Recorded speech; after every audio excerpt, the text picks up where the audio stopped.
যদি আপনি আর্মিকে না পাঠান, আপনার দেশে কু হয়ে যাবে, আপনার দেশে কু করবে, আপনার দেশে কু হয়ে যাবে। আই এম টেলিং ইউ, সেটা 3 মাস লাগুক, 4 মাস লাগুক, 6 মাস লাগুক, যদি এই পরিস্থিতি চলতে থাকে, আর্মি আপনার এই ডিটেরিয়েটিং ল এন্ড অর্ডার সিচুয়েশনের সাথে থাকবে না। তাদেরকে তো পর্যায়ক্রমে নেওয়া হবে এই কথা বলা হচ্ছে। এই কথা বলেছেন অনেক আগে আমাদের স্বরাষ্ট্রমন্ত্রী, যে সময় হলেই সেনাবাহিনীর সদস্যরা ব্যারাকে ফিরে যাবে, কিন্তু তার কোন লক্ষণ কি দেখতে পাচ্ছি? কোনো লক্ষণ নাই। আপনার পুলিশ ইজ ডিমোটিভেটেড। ওদেরকে ঠিক করেন, আর্মিকে রেখে ওদেরকে ঠিক করেন, আগে ঠিক করেন, so that army can go back to the barracks. তাদের যে কাজ আছে তারা যেন করতে পারে। আর যদি আপনি এটা না করেন, ডেটেরিয়েট হতে থাকে যদি ল এন্ড অর্ডার এইভাবে, যদি আপনার ইকোনমি এইভাবে ডেটেরিয়েট হতে পারে, army will have no option but to take over the country. কোনো অপশনই থাকবে না। এমনও হতে পারে যে আপনি প্রধানমন্ত্রী, আপনি নিজেই ওদেরকে বলতে পারেন যে ভাই সরি, পারছি না, আপনারা টেক ওভার করেন। এরকম পরিস্থিতি হয়ে যেতে।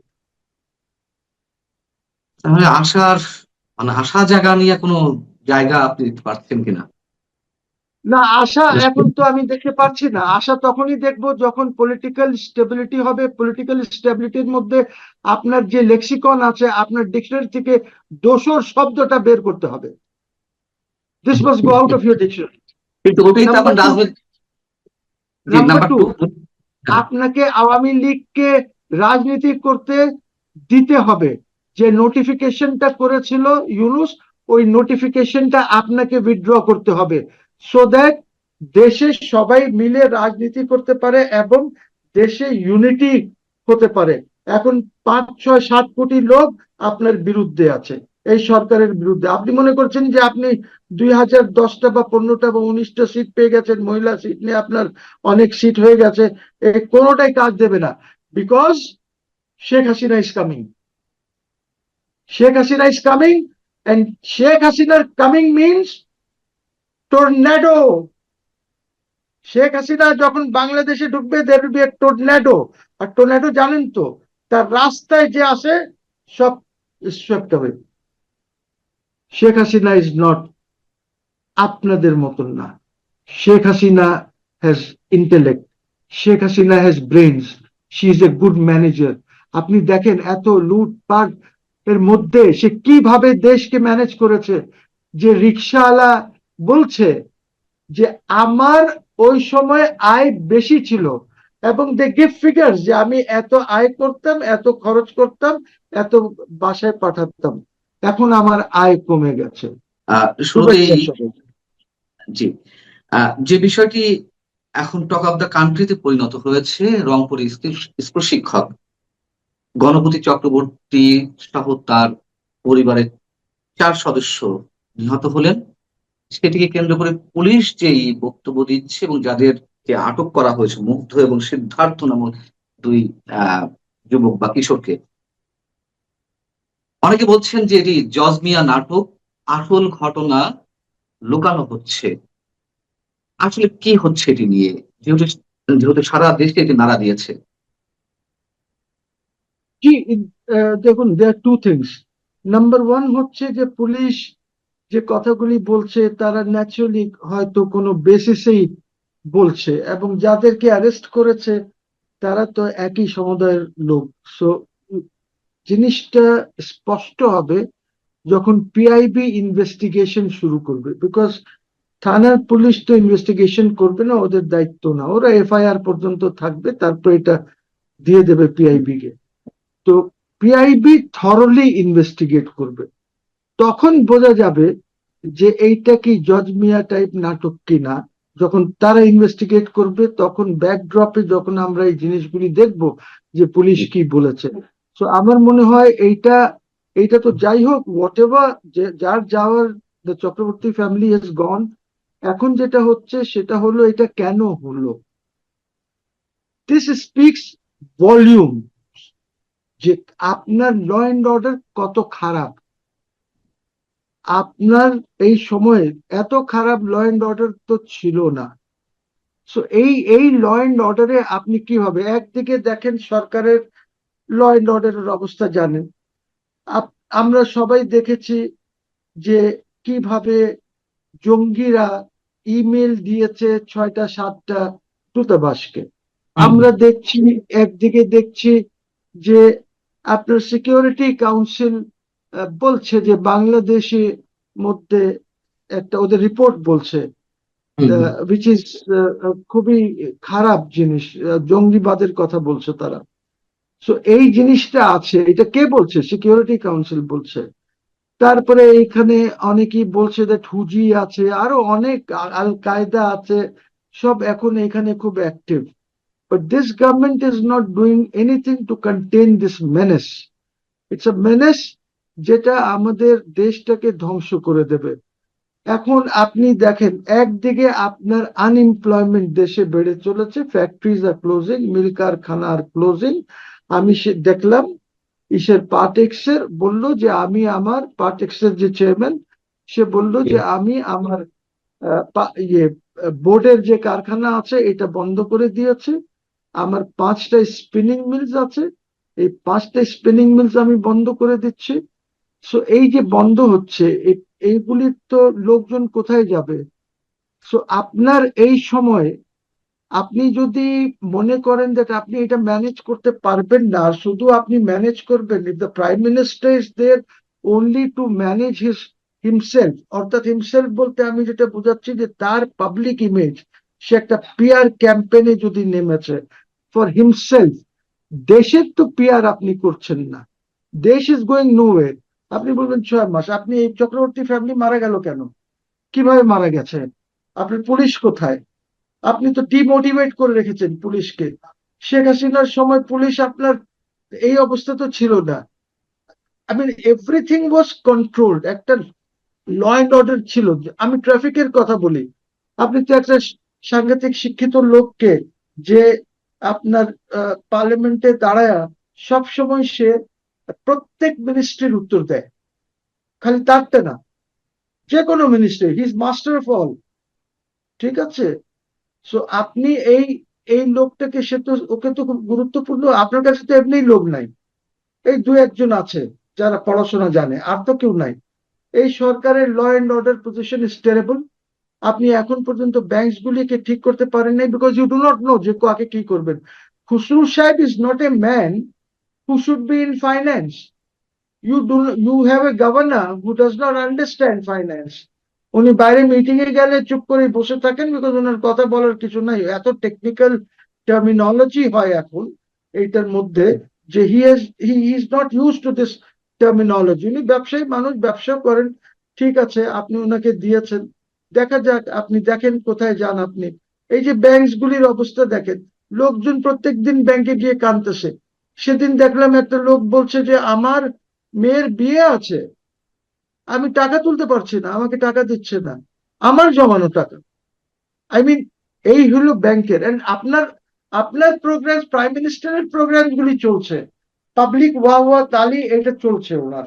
হ্যাঁ, কিন্তু এই যে গ্রেভ প্রবলেম যেটা দেশের আর রাষ্ট্রের, এইটার জন্য উনি কি করছেন?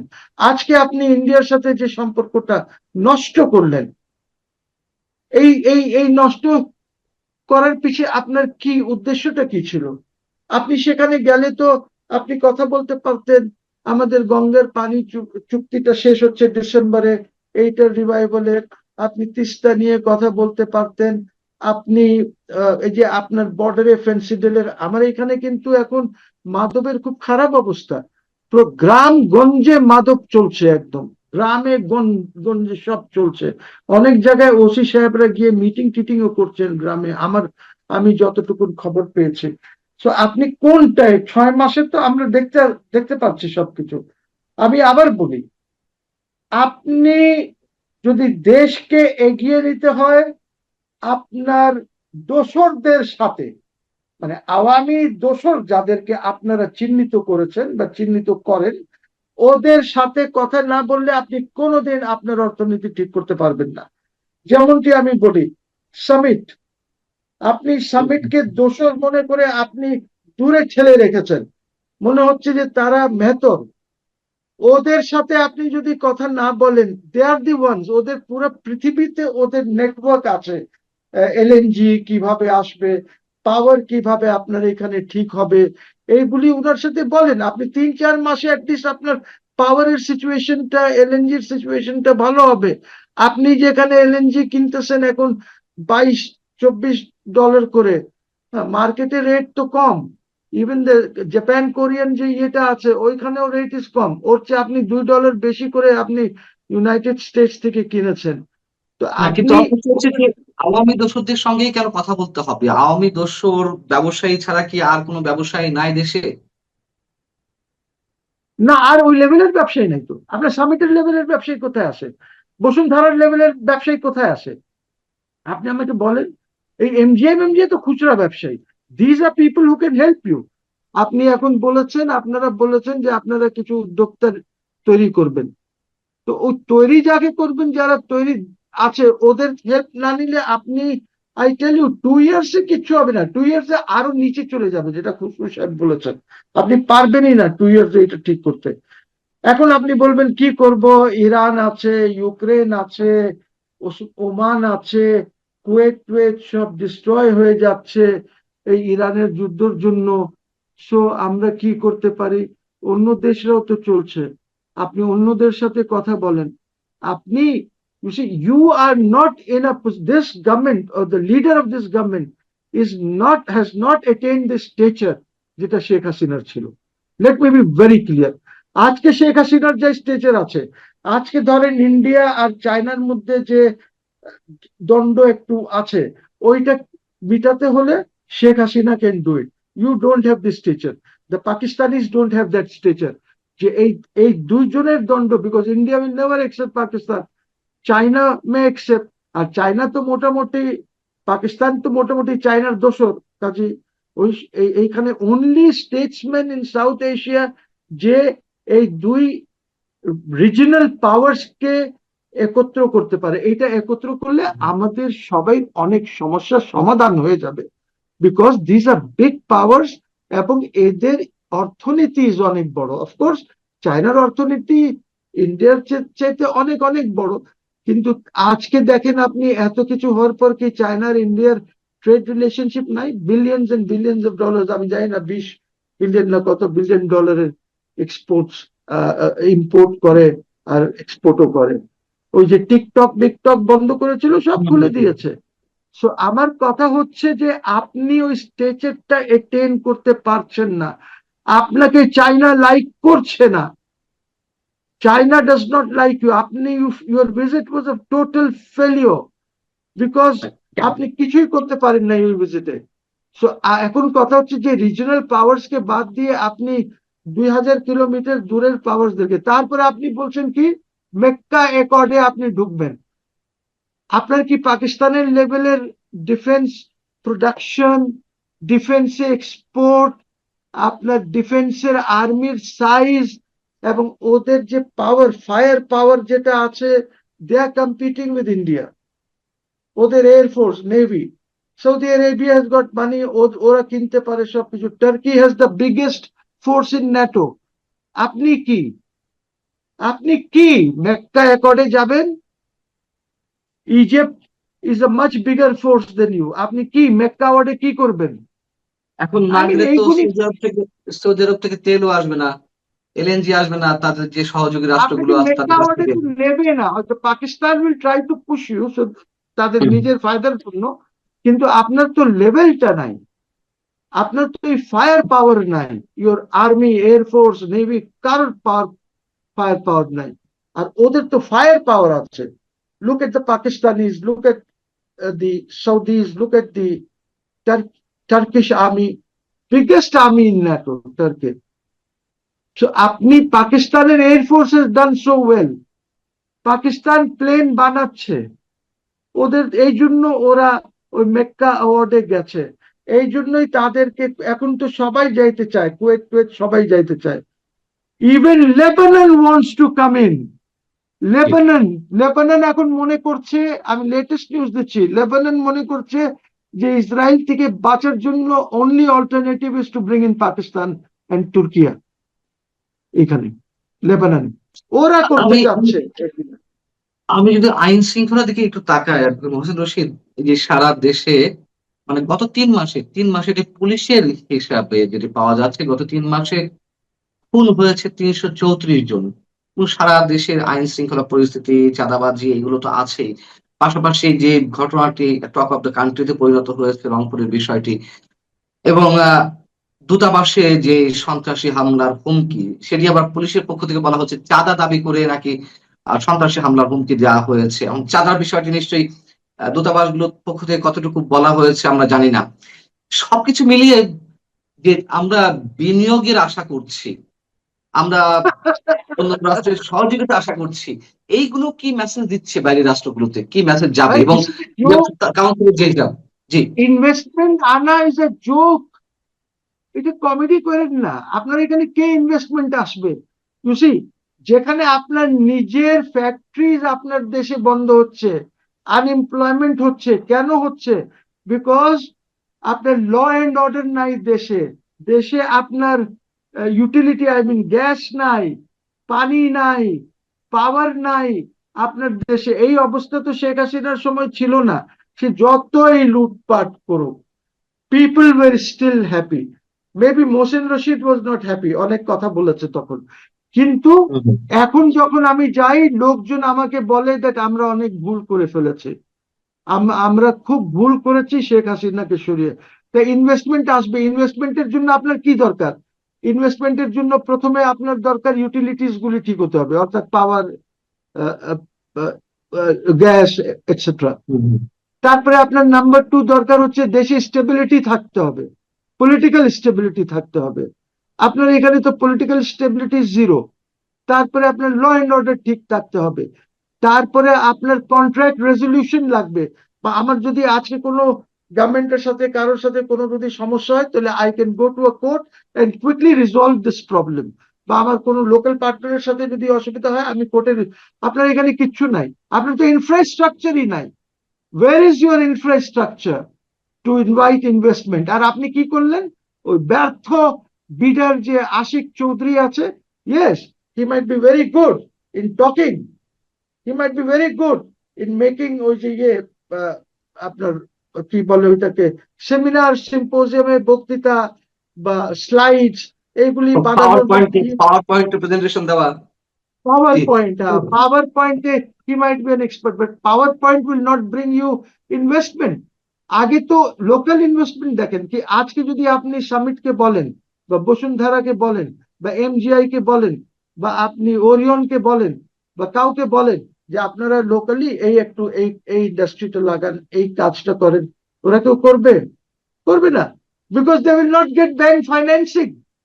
আপনার ইন্ডাস্ট্রি গ্রো করে ব্যাংক ফাইন্যান্সিং এর মাধ্যমে টার্ম লোনস নেয়, ওয়ার্কিং লোনস নেয়, সিসি লিমিটস নেয়, এইটা নিয়ে তারপরে তারা করে, যেখানে ওপেনলি এলান করছে তারা যেটা আপনার ইন্ডাস্ট্রিজ বন্ধ করে দিচ্ছে। আপনি how can you expect? So ইনভেস্টমেন্টের তো প্রশ্নই ওঠে না। এইটা আমার মনে হয় এইটা নিয়ে আলাপ করা is the ডার্টিয়েস্ট joke. It is the ডার্টিয়েস্ট joke. হ্যাঁ, এটা নিয়ে আলাপ করার কিছু নাই, প্রশ্নই উঠে না।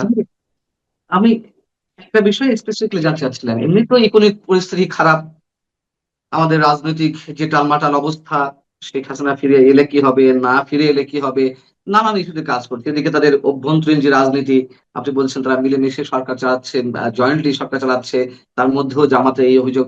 আমি আইন শৃঙ্খলা পরিস্থিতির দিকে অন্তত আপনার সাথে আজকের এই আলোচনায় সেটিতে এমফাসাইজ করতে চাচ্ছি। যা কিছু ঘটছে এবং নিরাপত্তা কাউন্সিলের যে এক ধরনের সতর্কতা যে আল কায়দা তার শাখা বিস্তার করতে চাইছে, দূতাবাসের যে হামলার হুমকি, এইগুলো আসলে সরকার কতটুকু জবাব দিতে পারছে, বা কতটুকু তাদের পক্ষ থেকে জাতির সামনে বক্তব্য উপস্থাপন করতে পারছে, এবং এর সবের মধ্য দিয়ে বাইডেন মেসেজটা কি যাচ্ছে বহির্বিশ্বে বাংলাদেশ সম্পর্কে?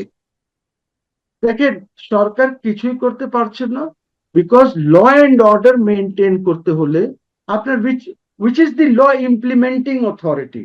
The law implementing authority is the police. Police, আপনি পুলিশ তো মোটিভেশন নাই পুলিশের। Police is still demotivated.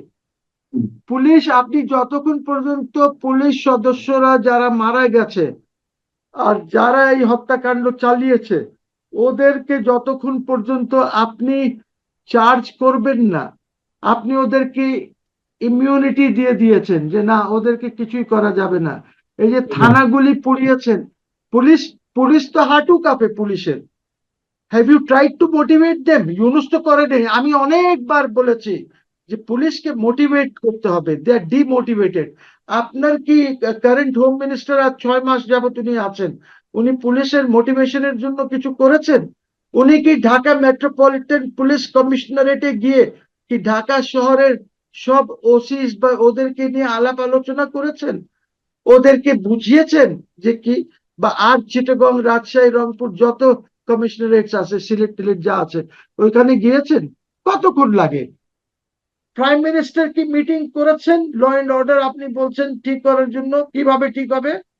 উনি সবাইকে নিয়ে কি বসেছেন? এয়ারফোর্সে গিয়ে উনি ছবি তুললে, নেভিতে গিয়ে ছবি তুললে, আর্মিতে গিয়ে ছবি তুললে তো ওরা আপনার পক্ষে হয়ে যাবে না। আপনি মুখে যত কথাই বলেন, ওদেরও তো ফ্যামিলিজ আছে। আজকে আপনি তো আর্মিকে এখন পর্যন্ত আজ 2 বছরের ঊর্ধ্বে হয়ে গেল আপনি পাঠাতে পারছেন না ব্যারেকসে, আপনি পাঠাতে পারছেন না। তারা তাদের ট্রেনিং করতে পারছে না আর্মি, ওইটা প্রবলেম হচ্ছে ওদের। কোন প্যারেডের কথা বলছেন, কোন ট্রেনিং এর কথা বলছেন? আর্মি ট্রেনিং, আর্মি তো একটা রেগুলার এক্সারসাইজ আছে, ট্রেনিং আছে, ওদের পড়াশোনা করতে হয়, ওইগুলি হচ্ছে না। আপনি ওদের হাতে দিয়েছেন ডান্ডা, ওদের হাতে থাকবে অস্ত্র, ইসের এসএমজি, এলএমজি যা বলেন, উজি উজি দেন ওদের হাতে, উজি ইসরায়েলি AK-47 দেন ওদের।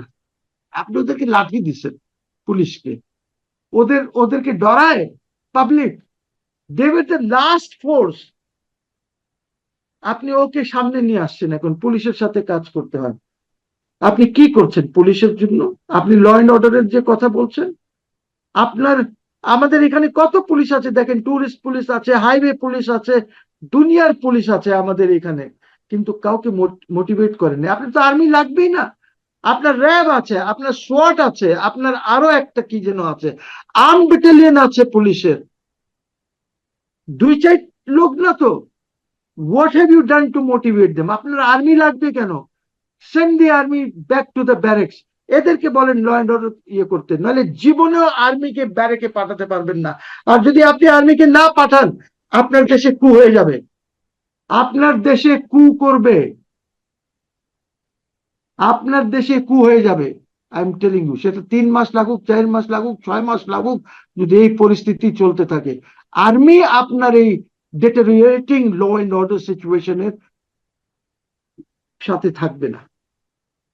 তাদেরকে তো পর্যায়ক্রমে নেওয়া হবে এই কথা বলা হচ্ছে। এই কথা বলেছেন অনেক আগে আমাদের স্বরাষ্ট্রমন্ত্রী, যে সময় হলেই সেনাবাহিনীর সদস্যরা ব্যারাকে ফিরে যাবে, কিন্তু তার কোনো লক্ষণ কি দেখতে পাচ্ছি? কোনো লক্ষণ নাই। আপনার পুলিশ ইজ ডিমোটিভেটেড। ওদেরকে ঠিক করেন, আর্মিকে রেখে ওদেরকে ঠিক করেন, আগে ঠিক করেন, so that army can go back to the barracks, তাদের যে কাজ আছে তারা যেন করতে পারে। আর যদি আপনি এটা না করেন, ডেটেরিয়েট হতে থাকে যদি ল এন্ড অর্ডার এইভাবে, যদি আপনার ইকোনমি এইভাবে ডেটেরিয়েট হতে পারে, army will have no option but to take over the country. কোনো অপশনই থাকবে না। এমনও হতে পারে যে আপনি প্রধানমন্ত্রী, আপনি নিজেই ওদেরকে বলতে পারেন যে ভাই সরি, পারছি না, আপনারা টেক ওভার করেন। এরকম পরিস্থিতি হয়ে যেতে। তাহলে আশার আশা জায়গা নিয়ে কোনো জায়গা আপনি দিতে পারছেন কিনা? না, আশা এখন তো আমি দেখতে পাচ্ছি না। আশা তখনই দেখবো যখন পলিটিক্যাল স্টেবিলিটি হবে। পলিটিক্যাল স্টেবিলিটির মধ্যে আপনার যে লেক্সিকন আছে, আপনার ডিকশনারি থেকে দোসর শব্দটা বের করতে হবে। This must go out of your dictionary. কিন্তু ওটাই তো এখন নাম্বার টু, আপনাকে আওয়ামী লীগকে রাজনীতি করতে দিতে হবে। যে নোটিফিকেশনটা করেছিল ইউনুস, ওই নোটিফিকেশনটা আপনাকে উইথড্র করতে হবে, সো দ্যাট দেশে সবাই মিলে রাজনীতি করতে পারে এবং দেশে ইউনিটি হতে পারে। এখন 5, 6, 7 কোটি লোক আপনার বিরুদ্ধে আছে, এই সরকারের বিরুদ্ধে। আপনি মনে করছেন যে আপনি 2010টা বা 15টা বা 19টা সিট পেয়ে গেছেন, মহিলা সিট নিয়ে আপনার অনেক সিট হয়ে গেছে, কোনোটাই কাজ দেবে না। Because Sheikh Hasina is coming. Sheikh Hasina is coming, and Sheikh Hasina coming means tornado. Sheikh Hasina যখন বাংলাদেশে ঢুকবে there will be a tornado. আর টর্নেডো জানেন তো, তার রাস্তায় যে আসে সব swept away. Sheikh Hasina is not আপনাদের মতন না। Sheikh Hasina has intellect, Sheikh Hasina has brains, she is a good manager. আপনি দেখেন এত লুটপাট এর মধ্যে সে কিভাবে দেশকে ম্যানেজ করেছে। যে রিকশাওয়ালা বলছে যে আমার ওই সময় আয় বেশি ছিল, এবং দে গিভ ফিগার যে আমি এত আয় করতাম, এত খরচ করতাম, এত বাসায় পাঠাতাম, এখন আমার আয় কমে গেছে। কিন্তু আপনি আপনি ওটাই বলছেন যে দোসর শব্দ থেকে বের হতে হবে, ফ্যাসিবাদ এইসব শব্দ থেকে বেরিয়ে আসতে হবে। এখন ওই আওয়ামী দোসর এই শব্দগুলোই তো এখন রাজনীতির পুঁজি। রাজনীতির পুঁজি তারা কেন হারাতে চাইবে? আরে এই দেশে কোনো লজ্জা শরম নাই। এই দেশের পলিটিক্যাল লেক্সিকনে তো ঢুকে গেছে সাউয়া মাউয়া। আরে মেয়েরাও বলে সাউয়া মাউয়া। আমি তো আশ্চর্য হয়ে যাই যে ওদের মুখ থেকে কিভাবে এটা বের হয়। সো আমাদের তো পুরো পলিটিক্যাল কালচারটাই হয়ে গেছে। পৃথিবীতে আমরা মেসেজ দিচ্ছি Bangladesh is a very violent country, it's a very violent country. Bangladesh is a country যেখানে জনগণ আইন মানে না। This is the message that we are transmitting পুরো পৃথিবীকে। এইভাবে করলে হবে? দেশ চলবে? চলবে না। আমাদের কূটনীতি নয়। আপনি জানেন এই ইন্ডিয়ান এটা নিয়ে হাসছে, এখনো বাংলাদেশ বলে নাই স্পষ্ট ভাবে যে আমরা যাচ্ছি না। স্পষ্ট ভাষায় অনেকদিন পর এসে পররাষ্ট্র প্রতিমন্ত্রী বললেন যে ভারত সফরের বিষয়ে দুই পক্ষের আলোচনা চলছে। That's what I am saying. আপনার মোদি তো 28 তারিখের পরে ইজ নট অ্যাভেলেবল। কালকে 26 তারিখ, মাঝখানে 27 তারিখ। 28 তারিখে Modi is off to SCO, Shanghai cooperation ইয়ে যেটা আছে অর্গানাইজেশন, সেখানে চলে যাচ্ছে। ওইখান থেকে আসার পর he'll be very busy with BRICS. BRICS শেষ করে he goes to the general assembly. ওর তো আর টাইম নাই, আর আপনাকে আর টাইম দেবেও না। সে যদি গল্ফ খেলতে যায়, মোদি মোদি যদি যোগাও করে, ডান্স ডিস্কো করে, তারপরে আপনাকে আর সময় দেবে না। আপনাকে আর সময় দেবে, আপনার আর তেল মারবে না। আপনাকে অনেক তেল মেরেছে, যার জন্য Modi is being severely criticised. India is criticising Modi for this. আপনার জন্য আজকে ক্রিটিসিজম হচ্ছে। কি ছিল, একদিনের জন্য যেতেন, যে গঙ্গা তিস্তা আলাপ করে আসতেন। আপনি তো চায়নার সাথে তো আপনি কিছু করতে পারেন নাই। ওরা ইস্যু রেজ করবে, ওরা বলবে যে আপনি গঙ্গা আমাদেরকে দিয়ে আপনি কিভাবে চায়নাকে দিয়ে দিলেন। Yes, be ready to answer this questions. ওরা বলবে যে কাটাফুলি মেরসরাইতে আপনি কিভাবে দিয়ে দিলেন ও আমাদের থেকে নিয়ে। ওইটা তো আমাদেরকে দেওয়া আছে already. Issues will be raised, issues will be discussed, and issues will be resolved. আমি খুবই ইনফরমাল একটি প্রশ্ন করি আপনাকে, ইনফরমাল প্রশ্ন, মানে ফর্মাল টক শোতেই করে ফেলি। সেটা হচ্ছে যে আপনি বারবার বলছেন, বা আমরাও বলছি, অনেকেই বলছেন যে প্রধানমন্ত্রী ভারত সফরে যাওয়া উচিত, এভাবে ইগনোর করা ঠিক হচ্ছে না। যারা এই কথাগুলো বলছি তাদেরকে আবার মানে ফ্যাসিবাদের দোসর বানিয়ে দেওয়া হচ্ছে, ভারতীয় দোসর বানিয়ে দেওয়া হচ্ছে, এবং এই কথাগুলো বলছে আবার তাদের দোসররা, মানে এখন যারা রাজনৈতিক মঞ্চে রয়েছে, বিএনপি জামাত, তাদের দোসররা বলছে যে এই কথাগুলো বলে যে ভারত সফরে যাওয়া উচিত, এই কথাগুলো বলে আমরা আলটিমেটলি ভারতের পক্ষ অবলম্বন করছি, দেশের বিরোধিতা করছি। কি বলবেন আপনি এই জায়গাটাতে? বলে হবো, বিকজ আমার জন্য Bangladesh is more important. Bangladesh is more important. কার দোষর হলাম না সেটা নাই। গালি তো দিতেই পারেন, 10টা লোক গালি দেবে, 5টা লোক আপনার পক্ষে থাকবে। 10টা লোক গালি দেবে, 20টা 30টা লোক আপনার পক্ষে থাকবে। আমরা কি ভারতকে অ্যাভয়েড করতে পারি? একটু তারেক রহমানকে বলেন গিয়ে দেখতে যে ভারতের ভিসার জন্য কত লোক সেখানে লাইন দেয়। এগুলি আমাদের দেশের লোক না, এরা কি সব ভারতের বা ইন্ডিয়ার দোসর? I would like to be called an Indian দোসর। আমার কোনো আপত্তি নাই, বলেন আমাকে ইন্ডিয়ান দোসর। কোনো অসুবিধা নেই। চক্রবর্তীর পরিবার থেকে শুরু করে সামাজিক যোগাযোগ মাধ্যমে বিভিন্ন ব্যক্তি তুলে সয়লাভ করে ফেলেছেন। পুলিশ খুব দ্রুতই তদন্ত শেষ করে ফেললো কিনা এবং পুলিশের বয়ানটা বিশ্বাসযোগ্য হচ্ছে কিনা, অনেকে বলছেন এই যে একটা হিন্দু সংখ্যালঘু পরিবারকে বাড়ি ঢুকে হত্যা করা, এটা কোনো বিশেষ উদ্দেশ্যে ঘটে থাকতে পারে কিনা। আপনার কি মনে হয়, মানে এই ঘটনাকে কেন্দ্র করে যেসব আলোচনা, যেসব অবিশ্বাস আর পুলিশের যে বয়ান, আপনি কিভাবে দেখছেন? ধন্যবাদ। আসলে সোশ্যাল মিডিয়া এবং মেইন স্ট্রিম মিডিয়াতেও আমি দেখেছি নিউজটা। এটা একটা নৃশংস হত্যাকাণ্ড। আমি এইটার প্রতি, এই যে মানে মর্মান্তিক ঘটনাটি ঘটেছে, যারা নিহত হয়েছে তাদের আত্মার শান্তি কামনা করছি। তো আসলে এই ধরনের ঘটনা, এই সিমিলার ক্যাটাগরির ঘটনা আমরাও পেশাগত জীবনে অনেক ফেস করেছি। হয়তো এই সংখ্যা বা জায়গা ভিন্ন, কিন্তু এই ধরনের নানা পরিচয়ের মানুষের এইরকম হত্যাকাণ্ড বিভিন্ন সময় হয়েছে।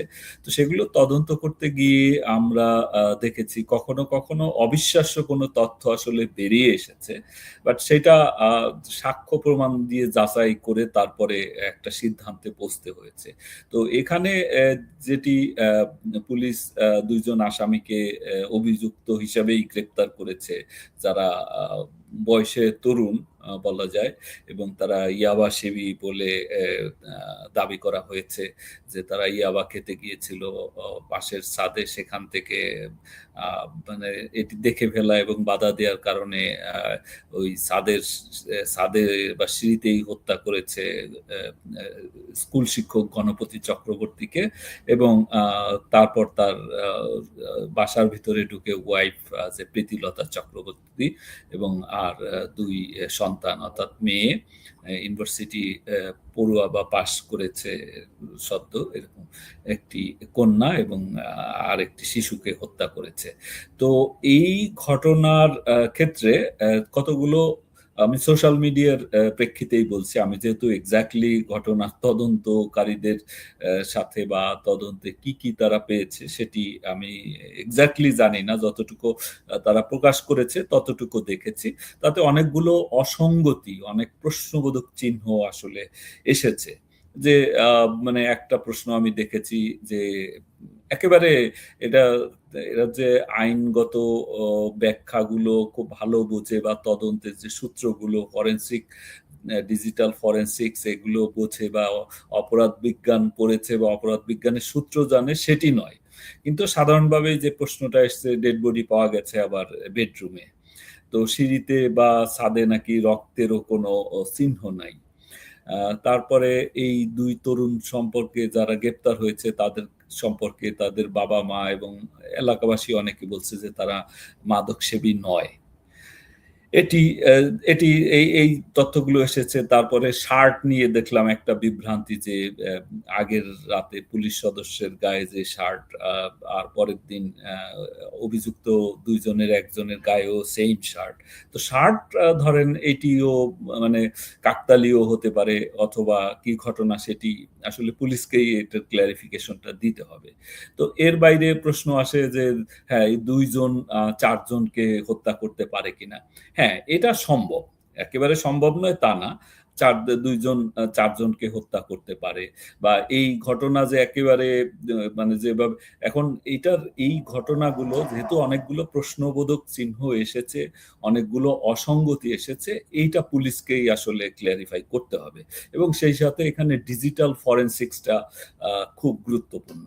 এখানে মানে এই দুইজনের মানে যদি দস্তাদস্তি হয়ে থাকে, আবার দেখা যাচ্ছে যে তিনজনের মুখ পুড়িয়েও দেওয়া হয়েছে বা ঝলসে দেওয়া হয়েছে, পুড়িয়ে ঠিক না, ঝলসে দেওয়া হয়েছে। তো এগুলোর কারণ কি? আবার পুলিশের বক্তব্য থেকে এসছে যে তারা হত্যা করার পর শাওয়ার করেছে, তারপরে মোবাইল পানিতে ডুবিয়ে রেখেছে, এবং ইয়েতে খেজুর খেয়েছে, শশা খেয়েছে, এই সব বক্তব্য এসেছে। তো এগুলো যেহেতু চারজনই মারা গিয়েছে, খেজুর তারা খেয়েছিল, শশা তারা খেয়েছিল না আসামিরা খেয়েছিল, এটা বলাটা আসলে খুব কঠিন। হ্যাঁ, এখন যদি আসামিরা স্বীকার করে পুলিশের কাছে, সেটি আমি জানি না সেটা করেছে কিনা, তাহলে ভিন্ন বিষয়। তো এই ক্ষেত্রে তদন্তের ক্ষেত্রে যেটা খুব গুরুত্বপূর্ণ বিষয় থাকে, মানে কমন যে বিষয়গুলো থাকে, সেগুলো যদি প্রত্যক্ষদর্শী না থাকে, সেই ক্ষেত্রে তো প্রথমেই খুঁজতে হয়, অনেকগুলো অপশনস খোলা রেখে কিন্তু তদন্তটা শুরু করতে হয়, অর্থাৎ খোলা মনে, যে হ্যাঁ প্রথমত তাদের সাথে মানে এই যে হত্যাকাণ্ডের যে ধরন, যে প্যাটার্ন যেটা দেখা যাচ্ছে, তাতে বোঝা যায় যে যারা হত্যা করেছে তাদের একটা প্রচন্ড আক্রোশ ছিল, অর্থাৎ প্রিভিয়াস এনমিটির একটা বিষয় কিন্তু থাকে। তো সেই দিক থেকে এখানে প্রিভিয়াস এনমিটির কোনো তথ্য পুলিশও বলছে না বা অন্য কেউই বলছে না, কারণ নিরীহ শিক্ষক, উনি শিক্ষকতা করেন, একটা মানে গণিতের শিক্ষক হিসাবে উনি নিঃসন্দেহে প্রাইভেট মানে টিউশনি করান এবং সেই টাকা সঞ্চয় করে একটা বাড়ি করেছেন। মেয়ে বিবাহযোগ্য মেয়ে এবং মেয়ের বিবাহ ঠিকও হয়েছে, এরকমটি আমি দেখেছি। তো এই এই রকম একটা পরিবারের সাথে এই দুই যুবকের বা তরুণের যে এনমিটি ছিল, এটা কেউ এখন পর্যন্ত একজন মানুষও বলছে না, নাম্বার ওয়ান। নাম্বার টু হলো যে তারা আসলেই মানে ইয়াবা সেবী কিনা। যদি ইয়াবা সেবী না হয় কিংবা নতুন ইয়াবা সেবী হয়, তাহলে শুধুমাত্র তাদের বাধা দেওয়ার কারণে তারা 4টি হত্যাকাণ্ড ঘটাবে কিনা, এটা একটা।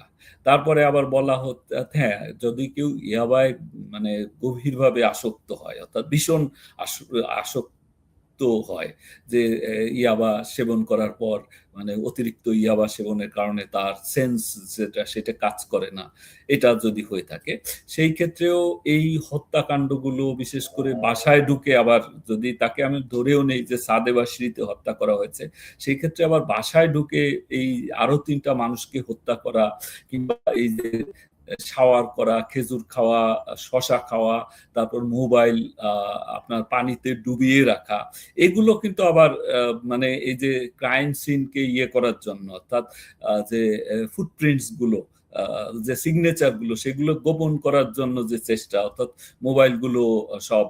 তো এইটা আবার ওইভাবে গভীর আসক্ত মানুষ যার হুঁশ থাকে না, তাদের পক্ষে কিন্তু এইগুলো করাটা খুব ডিফিকাল্ট। তো যেহেতু এটা এই পরিবারটি হিন্দু পরিবার, মাইনরিটি কমিউনিটি ভুক্ত, তো আমরা দেখেছি যে বাংলাদেশে মানে এর আগে এখানে যদি আমি একটু আপনাকে একটা প্রশ্ন করি, যে এই যে আপনি হিন্দু কমিউনিটি প্রসঙ্গে কথা বলতে যাচ্ছিলেন বটে, গতকাল থেকে সামাজিক যোগাযোগ মাধ্যমে একদল বলছেন হিন্দু কমিউনিটির বলে এটাকে বিশেষভাবে দেখা দরকার, যে হিন্দু সম্প্রদায়ের এই পরিবারটাকে একরকমের উদ্দেশ্যমূলকভাবে টার্গেট করে নিশানা করে হত্যা করা হলো কিনা।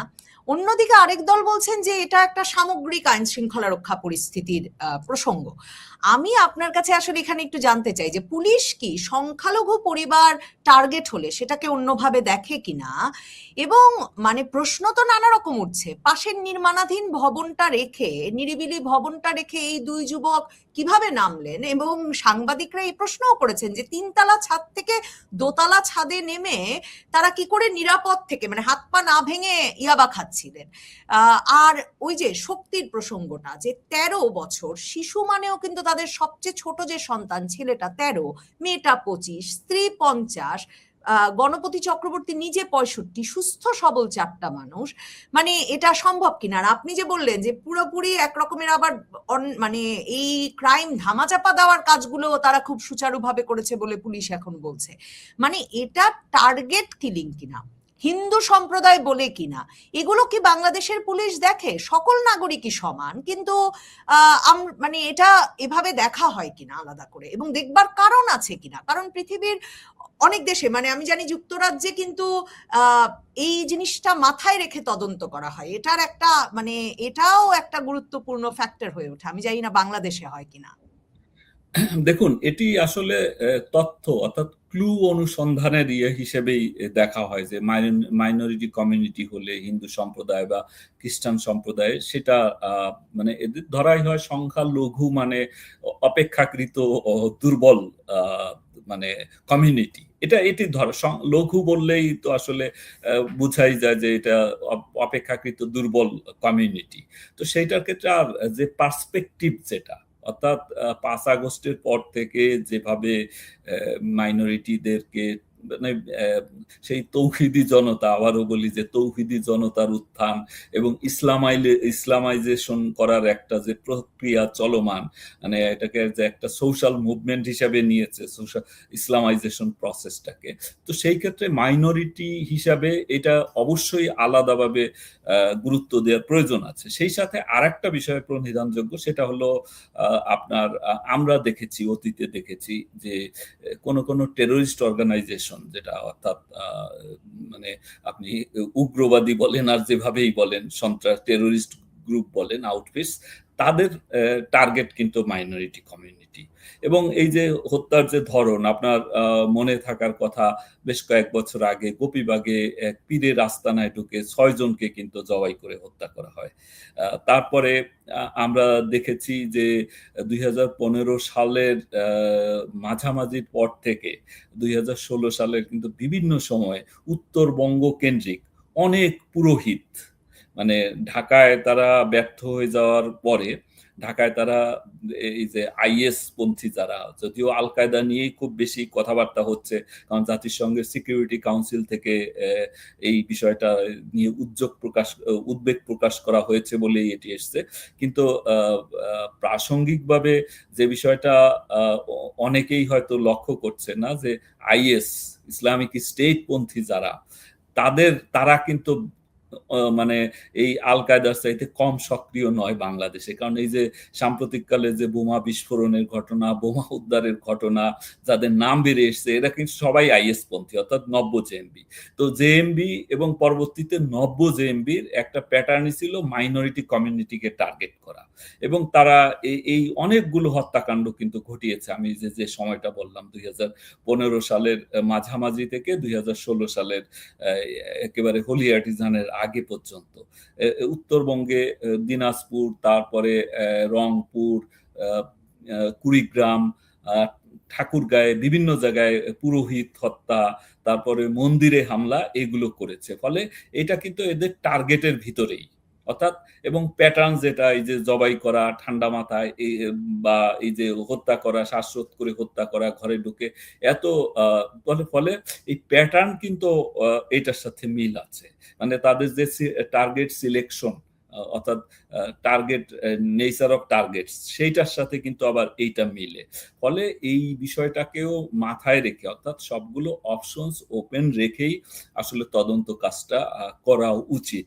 তো সেই ক্ষেত্রে আর এই হত্যাকাণ্ডের ক্ষেত্রে বিশেষ করে আরো একটা অসঙ্গতির কথা, যেটা মানে প্রশ্ন এসছে, যে যাওয়ার সময় মানে দেখা গেছে যে ছাদ আবার বাইরের থেকে তালা দেওয়া, গেটটা, এরকম একটা তথ্য আমি দেখেছি সোশ্যাল মিডিয়ায়। তো সেই গেটটা আবার তালাও বা কে মেরে গেল। তো এত হুঁশ থাকলে তো তারা, মানে যারা এত মানে সচেতন ভাবে এই কাজগুলো করেছে, যে যাতে সহজে কেউ দেখতে না পারে, ঢুকতে না পারে, তো তাহলে তো প্রশ্নই আসে যে তাহলে কি তারা মানে মানসিকভাবে সুস্থ ছিল নাকি ইনটক্সিকেটেড ছিল, সেই প্রশ্ন কিন্তু আসে। ফলে এই প্রশ্নগুলোর জবাব পুলিশকে পরিষ্কার করতে হবে, ক্ল্যারিফাই করতে হবে, এবং সেই সাথে ফরেনসিক এভিডেন্স কি আছে সেইটাকে মেলাতে হবে। মিলাতে না পারলে, কারণ তদন্ত প্রক্রিয়াই হলো একটা মালা গাঁথার মতো, কোথাও কোনো গ্যাপ হয়ে গেলে তখন অবিশ্বাসের কিন্তু সন্দেহের সৃষ্টি সেখানে হবেই। তো তো সেই বিষয়টাকে বিবেচনা করেই পুলিশেরই এখন দায়িত্ব হয়েছে, যে ধরেন আমরা তদন্ত করতে গিয়ে অনেক সময় দেখেছি যে ধরেন আসামিকে প্রেসার দেওয়ার পরে আসামি গড় গড় করে স্বীকার করেছে, যা প্রশ্ন করা হচ্ছে সবই হা হা উত্তর দিয়ে যাচ্ছে তারা। কারণ এই যে ইমাজিনেশন এক ধরনের মানে আমি অনেক ক্ষেত্রে দেখেছি যে দেখা গেছে যে আসামি একেবারে হড় করে সব বলে দিচ্ছে, কিন্তু পরবর্তীতে দেখা গেছে যে কোনো কারণে সে বলেছে, আসলে সে ঘটনার সম্পর্কে জানেই না, ঘটনা শুনে দেখে এবং চাপে পড়ে স্বীকার করেছে। আমি একটা ঘটনার কথা আপনাকে বলতে পারি। 2015 সালে আমাদের এই যে এখন গাবতলীর কাছাকাছি আর কি, একজন পুলিশের এএসআই কে হত্যা করা হলো ছুরি মেরে। তো যে আসামিকে ধরা হলো, ওই হাতে নাতেই একজন ধরা পড়ে। মানে 3 জন ছিল, 2 জন পালিয়ে যায়, একজনকে পুলিশ ধরে ফেলে ঘটনাস্থল থেকে। এটা চেকপোস্টে ডিউটি করছিল।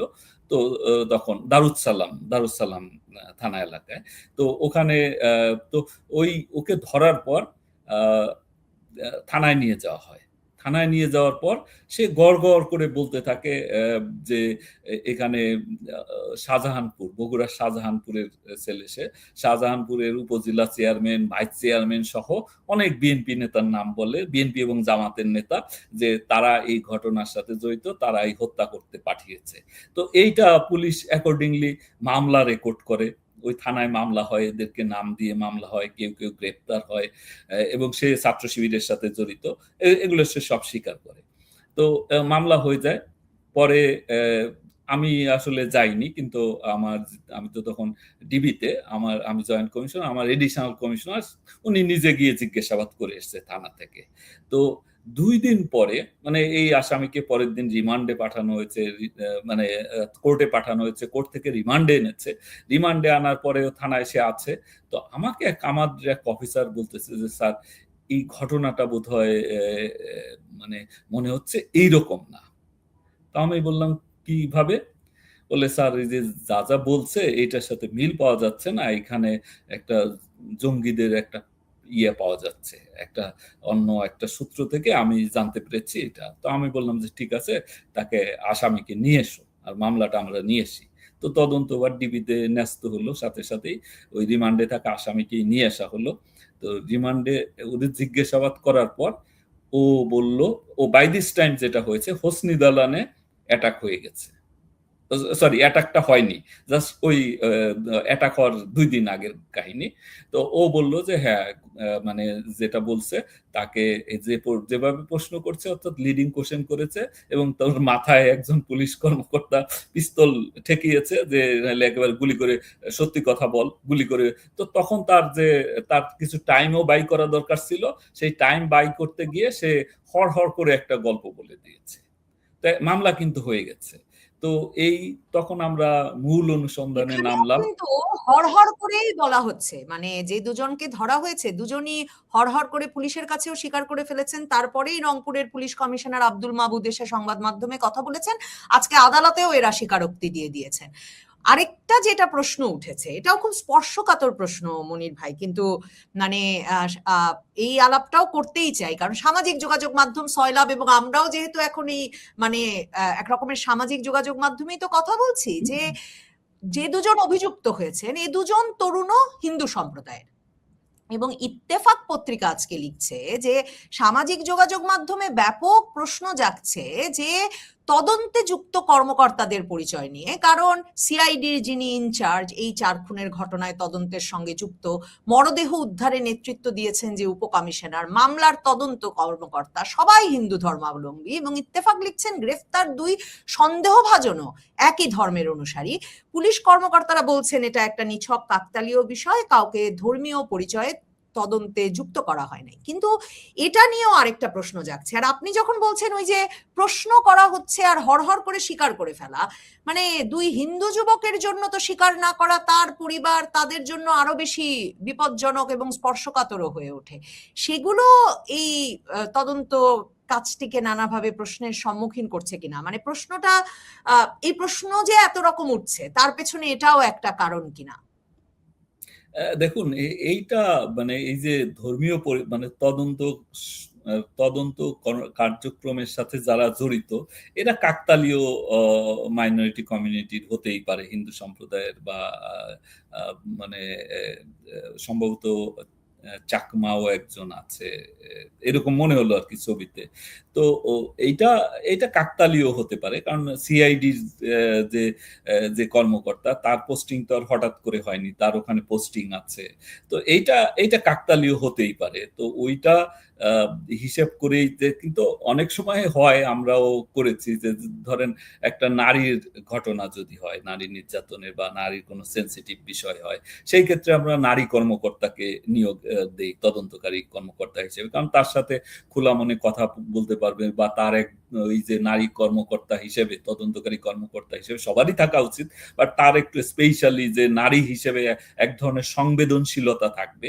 তো সেই ক্ষেত্রে এইটা আমি জানি না যে সেটা ওইটা মাথায় রেখে এই কাজগুলো করা হয়েছে কিনা, যে যেহেতু মানে একই সম্প্রদায়ের মানুষ হলে এটা তাদের একটু আলাদা রকমের টান থাকবে, একটা সংবেদনশীলতা আলাদা থাকবে, সেটা মাথায় রেখে এটা দেয়া হয়েছে নাকি কাকতালীয়, এটি আসলে মানে আমার যেহেতু অ্যাক্সেস না থাকার কারণে আমি এটা বলতে পারছি না, তবে এটা কাকতালীয় হওয়াটাও অসম্ভব নয়।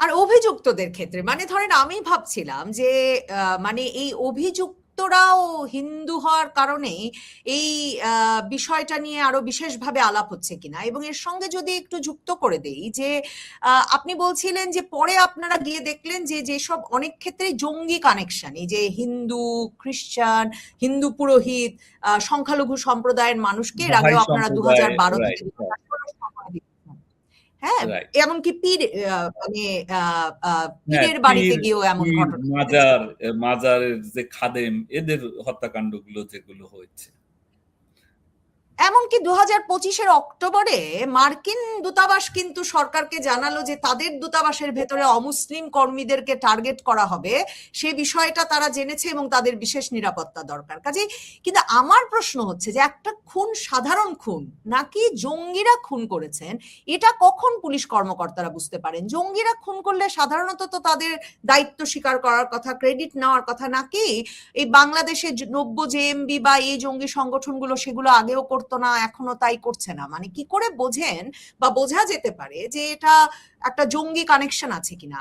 আর পুলিশ যে খোলা মনে এই তদন্তটা করবে সেটাই বা নিশ্চিত হওয়া যায় কি করে? কারণ আমাদের স্বরাষ্ট্রমন্ত্রী তো বলেছেন যে তিনি এমন কি মনে করেন না যে জাতিসংঘ নিরাপত্তা পরিষদের যে উদ্বেগ বাংলাদেশে আল কায়দা ঘাঁটি গাড়তে চাইছে, এটা আমলে নেওয়ার কিছু আছে, এটা একটা অনুমান নির্ভর। এটা তো উনি আল কায়দা বিষয়ে বলেছেন, কিন্তু এটা যদি এটা প্যাটার্ন মিলে যাচ্ছে, যদি জঙ্গি কানেকশন হয়ও তদন্তে বেরিয়ে আসে, সেটা হবে আইএস পন্থী, অর্থাৎ নব্য জেএমবি। তো নব্য জেএমবির বিষয়টা বলেন নাই। তো নব্য জেএমবি, কারণ এই যে আলামিন, মামুন সহ বিভিন্ন যে নাম বেরিয়ে আসছে, বোমা কেরানীগঞ্জে বোমা বিস্ফোরণ বা সাভারে বোমা উদ্ধার, তারপর ইয়েতে কি ছাতা বোমা উদ্ধার, এগুলো আইএস এর কাজ, অর্থাৎ নব্য জেএমবির কাজ, আইএস পন্থী নব্য জেএমবির কাজ। তো এই ক্ষেত্রে আর আপনি যেটা বললেন এই যে ইয়েটা কি রেসপন্সিবিলিটি ক্লেইম করা, যে দায় দায়িত্ব স্বীকার করা, তো দায় দায়িত্ব স্বীকার ইন্টারেস্টিংলি গত বছর মানে যখন এই আইএস বা নব্য জেএমবির উত্থান হয় 2015 সালে, তখন তাদের একটা মিডিয়া আউটলেট ছিল আত্মামকিন। তো তামকিন মিডিয়া যেটা ছিল, সেইটাই তারা সাধারণত দায় দায়িত্ব স্বীকার করত। তো ইন্টারেস্টিংলি গত বছর আত্মামকিন বন্ধ করে দেওয়া হয়েছিল, তারপরে তারা ডট দিয়ে বিভিন্নভাবে ঘুরিয়ে ফিরিয়ে অনেকবার চেষ্টা করেছে, প্রত্যেকবারই এটা আসলে বন্ধ করে দিয়েছে। এটা আমরা আমাদের সামর্থ্যে না করলেও যাদের সামর্থ্য আছে তারা বন্ধ করে দিয়েছে। তো কিন্তু এই আত্মামকিন আবার খুলেছে গত বছর। তো গত বছর খোলার পর ওখানে কয়েকটা হত্যাকাণ্ডের রেসপন্সিবিলিটি তারা স্বীকার করেছিল, এবং এই 2-3 জনই মাইনরিটি কমিউনিটির মানুষ। বিচ্ছিন্ন হত্যাকাণ্ড, যেগুলোর তদন্ত আসলে আর ওইভাবে আগায়ও নাই বা ওই রকম আসামি ধরা হয়েছে।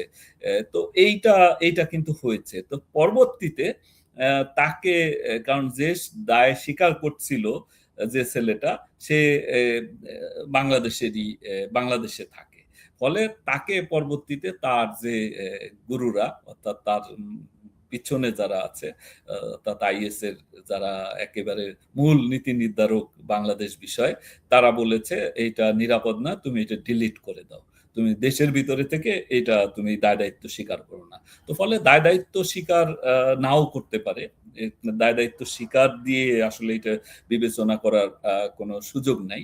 কিন্তু এটার ওই যে যদি এভিডেন্সটা আসলে খুঁজে বের করতে হবে, এটা পুলিশকেই আসলে বের করতে হবে, এবং তথ্য সূত্রগুলো মানে এই যে যে অনেকগুলো ডটস আছে, এই ডটস গুলোকে একেবারে মিলিয়ে একটা মালার মতো যেটা গাঁথা, সেটা পুলিশকে করতে হবে। এখন খোলা মনে তদন্ত করবে কিনা এইটা আসলে এই গ্যারান্টি তো আমি দিতে পারবো না।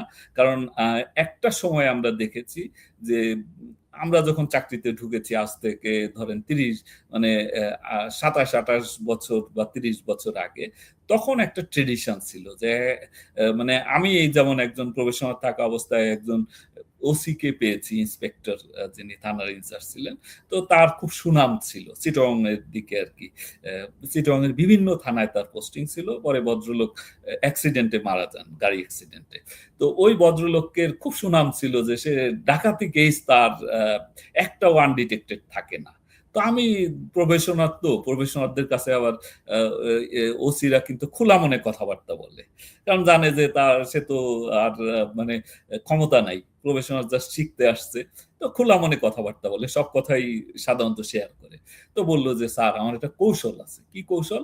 বলে স্যার যেখানে ডাকাতি হয় ওই এলাকায় যাদের সম্পর্কে একটু খারাপ আছে, পারসেপশন আছে, একটু খারাপ লোক, এরকম আমি 50-60 জন ধরে ফেলাই।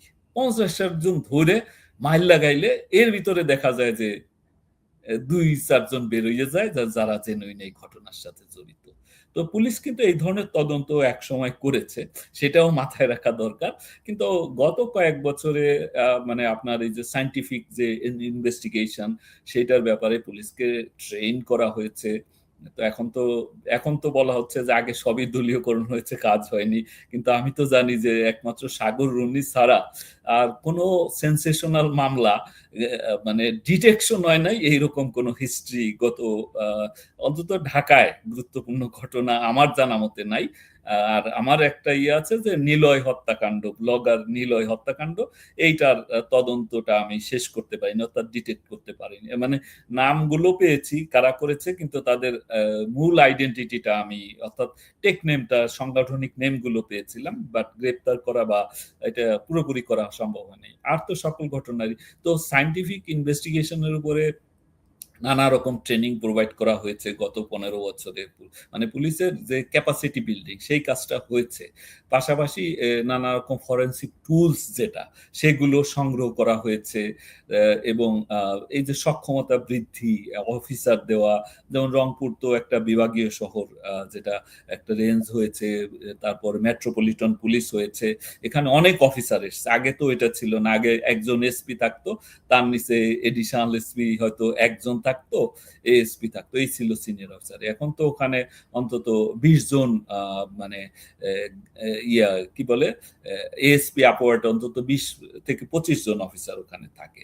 ফলে এই সক্ষমতা বৃদ্ধির কাজটাও হয়ে গেছে, এবং ফরেনসিক পরীক্ষার পরেও পুলিশ বলে দিয়েছে যে এই যে 4 জনেরই যে মুখ বিকৃত হয়ে গেছে, যেটা থেকে ধারণা করা হচ্ছিল, পুলিশই বোধহয় প্রথম প্রাথমিকভাবে দেখেই বলেছিল যে কোনো রাসায়নিকের ব্যবহার হতে পারে। পুলিশ নাকি ফরেনসিক পরীক্ষা করেও এখন বলছে যে রাসায়নিকের ব্যবহারও হয় নাই, এটা আসলে দেহ গলতে শুরু করেছিল বা পচে গেছে তার নমুনা। মানে আমার সর্বশেষ প্রশ্ন, যে এটা যদি জঙ্গি ঘটনা হয় তাহলে তো এটা এখানে থামবে না, মানে এর আরো ঘটনা ঘটবে। আর আপনি বলছেন 2025-এও আইএস বাংলাদেশের 90 জেএমবির যে ওয়েবসাইট, সেখানে কয়েকটি ঘটনার, সংখ্যালঘু হত্যার ঘটনাকে বিচ্ছিন্নভাবে তারা তাদের দায় স্বীকার করেছিল। মানে তাহলে এটা আসলে ওভাবে যদি হয়, মানে ধামাচাপা দেওয়ার চেষ্টা বা অন্য কোনো বয়ান তৈরির চেষ্টা, সেটা তো আসলে পরিস্থিতিকে আরো অনিরাপদ করবে, এবং এখানে তো আসলে তার মানে থামবে না। দেখুন, এটি ধামাচাপা দেওয়ার চাইতে অনেক সময় থাকে প্রেসার রিলিজ করা। মানে যখন একটা ঘটনা ঘটে তখন উপর থেকে না মানে প্রচন্ড প্রেসার আসে যে কি করছো, কখন করবা, কতক্ষণ সময় লাগবে, এই রকম একটা। তো সেই ক্ষেত্রে তদন্ত তো আসলে ওভাবে হয় না। তদন্তে ঠিক আমার কত সময় লাগবে এটার একেবারে প্রকৃত আসামি নির্ধারণ করতে, কখন আমি পারবো, কখন গ্রেপ্তার হবে, এটা শুধু উপর থেকে দেওয়া হয় তাও না, মিডিয়ারও একটা প্রেসার থাকে কিন্তু প্রচন্ড, যে এই যে হয়তো 1-2 দিনে আসামি ধরা না পড়লে এই মিডিয়ার পক্ষ থেকে বলা হয় এখনো কাউকে গ্রেপ্তারি করতে পারেনি, কিন্তু এগুলোর সময় লাগে, এক একটার এক এক রকম সময় লাগে। এখন এটা দ্রুত হয়েছে, এটা যদি তারা ভিতরে আসলে পুলিশ তো তদন্তের ক্ষেত্রে সবগুলো তাদের যে যে কি কি পেয়েছে, কি আলামত পেয়েছে, কি আলামত তারা পরীক্ষা করেছে, এগুলো সবসময় আসলে ডিসক্লোজ করেও না, বিশ্বে কোথাও করে না। কিন্তু এখন ভিতরে যদি ওই রকম মানে কোনো ইনক্লুসিভ যে এভিডেন্স, প্রমাণ, সেগুলো যদি পেয়ে থাকে তাহলে ডিফারেন্ট। আর না হলে কিন্তু যদি সেটা না হয় তাহলে মানে শুধুমাত্র প্রেসার রিলিজ করার ক্ষেত্রে, প্রেসারকে কমিয়ে রিডিউস করার ক্ষেত্রে, দায় মুক্ত হওয়ার জন্য দ্রুত করে থাকে, সেটা হলে তো অবশ্যই আপনি যেটা বললেন, অর্থাৎ তাহলে যারা এই হত্যাকাণ্ডের সাথে মানে এই আসামি যদি না হয়, তো যারা জড়িত তারা তো মানে হাততালি দেবে যে হ্যাঁ আমরা মানে বেঁচে গেলাম। কারণ এরকম ঘটনা অতীতে ঘটেছে, ঘটেনি তা নয়। মানে আপনি যদি বিখ্যাত জজ মিয়ার কাহিনী বাদও দেন, এছাড়াও অনেক ঘটনা ঘটেছে এবং ইন্টারন্যাশনালিও কিন্তু ঘটে, যে প্রকৃত আসামি না, তার আপনি একটা মুভি দেখার ইয়ে থাকলে দেখতে পারেন, লাইফ অফ ডেভিড গেইল, একটা ইউএস মুভি। তো সেখানে দেখা গেছে যে একজনের ফাঁসি হয়ে গেছে, কিন্তু ফরেন্সিক আলামত মিলিয়ে একেবারে সকল রকম পরীক্ষা নিরীক্ষা কিন্তু সে ঘটনার সাথে জড়িত না, একেবারেই সেই ঘটনার সাথে, হত্যাকাণ্ডের সাথে তার মানে কোনো যোগসূত্র ছিল না, কিন্তু তার ফাঁসি হয়ে গেছে। ফাঁসি হওয়ার পর এটা ডিটেক্ট হয়েছে, ভিডিও এভিডেন্স বের হয়েছে যে সেই হত্যাকাণ্ডটা সে ঘটায় নাই, এটা একটা সুইসাইডাল কেস ছিল। তো এরকম হয়, মানে মিসক্যারেজ অফ জাস্টিস সেটাও হতে পারে। তো কাজেই আমার মনে হয় যে এটা তাড়াহুড়া না করে মানে ফরেন্সিক এভিডেন্স, ডিজিটাল এভিডেন্স, এইগুলোর উপরই নির্ভর করে সকল রকম যে প্রশ্নগুলো হয়েছে, মানে প্রশ্নগুলো এসছে, অবিশ্বাস এসেছে, সন্দেহের তীর ছোড়া হচ্ছে, সবগুলোর জবাব পুলিশকে আসলে ধীরে সুস্থে এইগুলোর জবাবগুলো দিয়ে মানে মানুষের যে কৌতূহল বা মানুষের যে অবিশ্বাস, দ্বন্দ্ব, সেটা দূর করতে হবে। কিন্তু এত অবিশ্বাস হলো কেন? মানে যে দুজনকে ধরেছে, এইটা সবাই সামাজিক যোগাযোগ মাধ্যমে ব্যাপকভাবে জজ মিয়া কাহিনী আলোচিত হচ্ছে এই ঘটনার পর থেকে। মানে এই অবিশ্বাসের কারণ কি? এমনকি পুলিশ কমিশনার এসে আবেগ আপ্লুত হয়ে কেঁদেছেন সংবাদ সম্মেলনে, মানুষ সেটা নিয়েও সন্দেহ প্রকাশ করছেন যে উনি আসলে নাটক করছেন, গল্প বলছেন, তাই বোধহয় তিনি এত বেশি কেঁদেছেন। মানে এতটা সন্দেহই বা পুলিশের প্রতি হলো কেন এই ঘটনাটাতে? দেখুন, যে অফিসার কেঁদেছেন ওনার বডি ল্যাঙ্গুয়েজ আমি দেখেছি, এই বডি ল্যাঙ্গুয়েজ বলে এটা আসল কান্না নয়, এটা আসল কান্না বলে আমার মনে হয়নি। কাজেই এই কান্নাটা আসলে কোনো ভালো কর্মকর্তা সুলভ বা অফিসার সুলভ কোনো আচরণ সেটাও না। অবশ্যই আমরা যারা পুলিশ অফিসার ছিলাম বা যারা পুলিশে চাকরি করে তারাও মানুষ, তাদেরও সমস্ত ধরনের ফিলিংস গুলো আছে, মায়া মমতা, তারপরে দুঃখ কষ্ট সবই আছে, কিন্তু যে কান্নাটা দেখেছি এটা আমার কাছে জেনুইন কান্না বলে মনে হয়নি। কারণ কাজেই এইটা নিয়েও মানুষের যারা বডি ল্যাঙ্গুয়েজ রিড করতে পারে তারা বুঝবে এটা। তো সেই কারণে সন্দেহগুলো আসছে। এখানে কান্নাকাটি করার কোনো মানে প্রয়োজনও নাই, আবশ্যকতা নাই, এবং এটার জন্য মানে একটা জেনুইন তদন্তের মাধ্যমে প্রকৃত আসামিকে যদি শনাক্ত করে তাদের শাস্তির আওতায় আনা যায়, সেটাই পুলিশ অফিসারের মূল দায়িত্ব, এবং সেইটা তার কান্না বা এতে এক ধরনের আনন্দও আছে। মানে এই যে এইটা করতে পারলে, যে একটা আমরা দেখেছি যে যখন 5-7-10 দিন 1 মাস পরে একটা মামলার ডিটেকশন হয়েছে, প্রকৃত আসামি ধরা পড়েছে, তদন্তটা একটা সফলতার দিকে এগিয়ে গেছে, তখন যে মেন্টাল স্যাটিসফ্যাকশন সেটা কিন্তু অনেক বেশি। তো ওই লক্ষ্যেই আমার মনে হয় যে এখন পুলিশের দায় আরো বেড়েছে, যে আর একটা তো আমরা দেখছি যে এই যে মামলার যে ধরন, 5 আগস্টের পর থেকে যে মামলার ধরন, আসামি টরেন্টো থাকলেও মানে আসামি টরেন্টোতে ড্রাইভ করছে, কিন্তু সে দেখা গেছে ঢাকায় একটা হত্যা মামলার আসামি হচ্ছে ওই সময়, সে ঘটনা হয়তো জানেই না। বা আমিও হয়েছি। আমি আমি যখন নিউ ইয়র্কে আমি ওয়ার্কশপে যুক্ত, তখন দেখা গেছে ঢাকার হত্যাকাণ্ডের সাথে আমি জড়িত। তো এরকম হয়েছে। তো ফলে এইটার কারণে অবিশ্বাস, পুলিশের প্রতি অবিশ্বাস সবসময়ই কম বেশি ছিল। তো এইটা মানে আমরাও অনেক অবিশ্বাসের মুখে আমরা কাজ করেছি, তদন্ত করেছি। কিন্তু এখন এটা এই ৫ তারিখের ৫ই অগাস্টের পরে এই যে এলোপাথারি মামলা, এই মামলায় আবার দেখুন মামলা হতে পারে। যেমন